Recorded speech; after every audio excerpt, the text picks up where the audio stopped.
அத்தையும் மாமாவும் சின்ன மாமியார பார்க்க போயிட்டாங்களா, அவங்க எல்லாமே இன்னைக்கு செம்மையா போர் அடிச்சிச்சு. எங்கிட்டோ எதையோ படத்த பார்த்துட்டு இன்னைக்கு டேய ஓட்டியாச்சு. பரோட்டா சாப்பிடணும் போல இருந்ததா, ஈவினிங் போல மாமாவுக்கு ஃபோன் பண்ணி வரும்போது வாங்கிட்டு வாங்கன்னு சொல்லியிருந்தேன். அதுவரை அப்பத்தாக்கு டீ போட்டு குடுத்துட்டு, அத்தை மாமாக்காக தான் ரோட்டையே பார்த்துட்டு உட்காந்துருந்தோம் எல்லாரும். அத்தையும் மாமா வரும்போது எல்லா கடையிலயும் மாவு இப்போ தான் பெசஞ்சிட்டு இருக்காங்க. இன்னும் பரோட்டா போடலன்னு சொல்லிட்டாங்க. சரி ஓகே, நமக்கு ஒண்ணும் அவ்வளவா ஒரு இது இல்ல.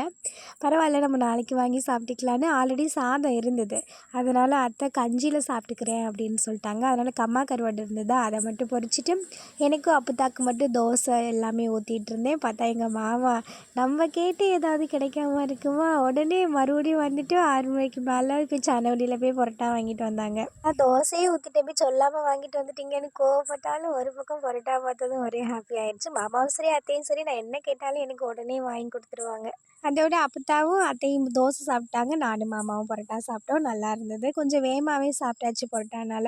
கொஞ்சம் சுடு தண்ணி மட்டும் வச்சு குடிச்சிட்டு கொஞ்சம் நேரம் வாக்கிங் போயிட்டு தூங்க வேண்டியது தான். இன்றைக்கி நம்ம ஃபேமிலியில் யதீஷ் ராஜி அவங்களுக்கு இனிய பிறந்தநாள் நல்வாழ்த்துக்கள். எல்லாருமே எப்போவுமே ஹாப்பியாக இருங்க. பாய் பாய்.